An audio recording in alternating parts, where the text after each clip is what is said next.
हर हर महादेव दोस्तों, स्वागत है आपका मेरी चैनल हितिका भक्ति में। दोस्तों, हमें महाभारत युद्ध की कहानी तो पता है, लेकिन किसी ने हमें ये बताने की कोशिश नहीं की कि महाभारत युद्ध के बाद क्या हुआ था। आज की वीडियो मैं आपको महाभारत युद्ध के बाद की घटनाओं के बारे में बताऊंगी। महाभारत युद्ध इतिहास के सबसे भयानक युद्धों में से एक था। इसका परिणाम आजकल के विश्व युद्ध से भी अधिक विनाशकारी था। ये युद्ध 18 दिनों तक चलता रहा, जिसमें 3 मिलियन से भी अधिक सैनिक मारे गए और 80% भारतीय पुरुषों की भी मौत हो गई थी। दोस्तों, इस युद्ध के बाद केवल 12 लोग ही जीवित बचे थे। उन 12 लोगों में से पहले श्री कृष्ण थे, जो कि स्वयं भगवान थे। दूसरे थे 5 पांडव, जिनका नाम था अर्जुन, भीम, युधिष्ठिर, नकुल और सहदेव। तीसरे थे युयुत्सु, जो दुर्योधन के सौतेले भाई और पांडवों में से सबसे बड़े थे। चौथे थे अश्वत्थामा, जो गुरु द्रोणाचार्य के पुत्र थे। पांचवे थे गुरु कृपाचार्य, जो कौरवों और पांडवों के गुरु थे। छठे थे वृषकेतु, जो सूर्य पुत्र कर्ण के बेटे थे। और आखिर में सात्यकी और कृतवर्मा। दोस्तों, महाभारत के सबसे महान योद्धा अर्जुन ने अपनी अधिकतर शक्तियां खो दी थी। ऐसा कहा जाता है कि अर्जुन के पास धर्म युद्ध लड़ने की असाधारण शक्तियां थी, जो कि उन्हें श्री कृष्ण द्वारा प्राप्त हुई थी। दोस्तों, महाभारत युद्ध के बाद युधिष्ठिर को हस्तिनापुर का राजा घोषित किया। युधिष्ठिर के शासन में पांडवों ने 36 साल तक राज किया।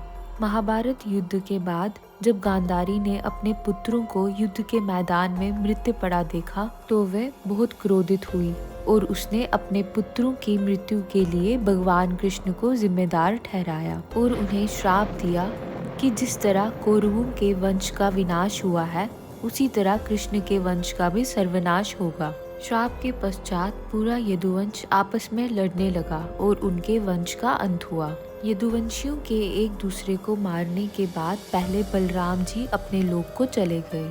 इसके बाद देवकी पुत्र श्री कृष्ण ने वन में ध्यान मगन होने का निर्णय लिया। एक दिन वे ध्यान अवस्था में एक वृक्ष के नीचे बैठे थे।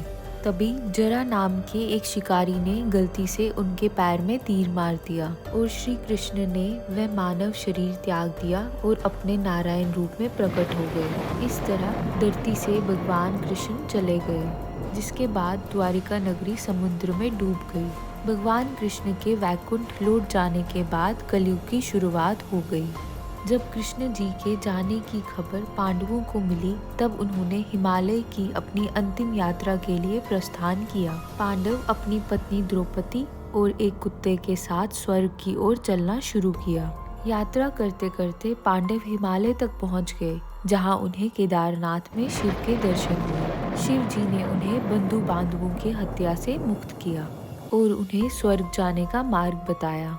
उस मार्ग पर चलते चलते इंद्रदेव प्रकट हुए और उन्होंने पांडवों से कहा कि वह उन्हें लेने आए हैं। इस पर युधिष्ठिर ने क्षमा मांगते हुए इंद्रदेव से कहा कि हम मनुष्य हैं और हमें अपने बल पे ही स्वर्ग की यात्रा करना उचित होगा। ये सुनकर देवराज इंद्र प्रसन्न होकर वहाँ से चले गए। जैसे जैसे वे आगे बढ़ते गए, तभी द्रौपदी लड़खड़ाकर गिर गई। ये देखकर भीम ने युधिष्ठिर से पूछा कि द्रौपदी ने कभी कोई पाप नहीं किया, तो फिर वे सबसे पहले क्यों गिर गई। इस पर युधिष्ठिर ने कहा कि द्रौपदी हम सभी में से अर्जुन को अधिक प्रेम करती थी, इसीलिए ऐसा हुआ।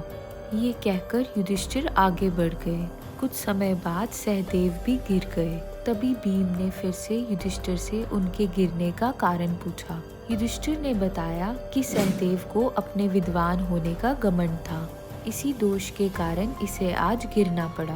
कुछ कदम चलने पर नकुल भी गिर पड़े। इस पर युधिष्ठिर ने बताया कि नकुल अपने आप को बहुत रूपवान मानते थे। उसके बाद अर्जुन भी गिर पड़े, जिस पर युधिष्ठिर ने भीम को बताया कि अर्जुन का मानना था कि वे एक दिन में सभी शत्रुओं को हरा सकते हैं, लेकिन वे ऐसा कभी कर नहीं पाए, इसीलिए उनकी ये हालत हुई।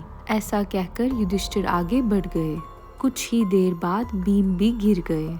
जब भीम ने युधिष्ठिर से इसका कारण पूछा, तो उन्होंने बताया कि तुम बहुत खाते थे और बल का झूठा प्रदर्शन करते थे। ये कहकर युधिष्ठिर और उनका भक्त कुत्ता आगे बढ़े।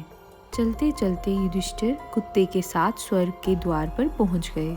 उसी समय स्वर्ग के द्वार पर इंद्र प्रकट हुए और उन्होंने युधिष्ठिर से कहा कि उनके साथ कुत्ता स्वर्ग में प्रवेश नहीं कर सकता। युधिष्ठिर के बहुत समझाने पर भी इंद्रदेव ने उन्हें मना किया। उसी समय वह कुत्ता अपने यम रूप में आ गया। वास्तव में वह कुत्ता मृत्यु के देवता यमराज थे। इसके बाद यमराज युधिष्ठिर को अपने साथ स्वर्ग ले गए, परंतु स्वर्ग पहुंचकर युधिष्ठिर ने देखा कि उनके चारों भाई और द्रौपदी वहां नहीं थे। युधिष्ठिर ने देवताओं से अपने भाइयों और द्रौपदी के बारे में पूछा।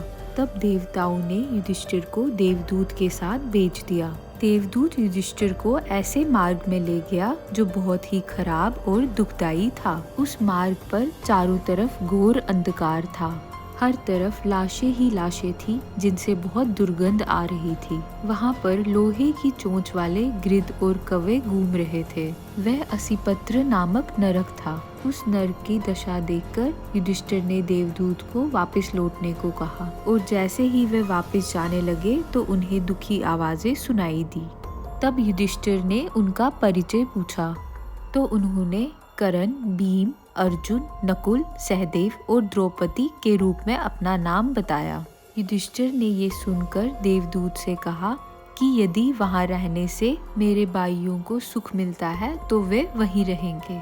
उसी क्षण इंद्रदेव वहाँ प्रकट हुए और उन्होंने बताया कि तुमने छल से गुरु द्रोणाचार्य का वध कराया था, इसीलिए तुम्हें भी छल से कुछ देर नरक के दर्शन करने पड़े। और फिर इंद्रदेव उनको स्वर्ग लेके चले गए, जहाँ उनके भाई और द्रौपदी उनका इंतजार कर रहे थे। फिर उन्होंने देव नदी गंगा में स्नान करके अपना देह त्याग दिया और आखिर में स्वर्ग में भगवान श्री कृष्ण के दर्शन किए। तो दोस्तों, ये थी महाभारत के बाद की घटनाएं और पांडवों की स्वर्ग यात्रा।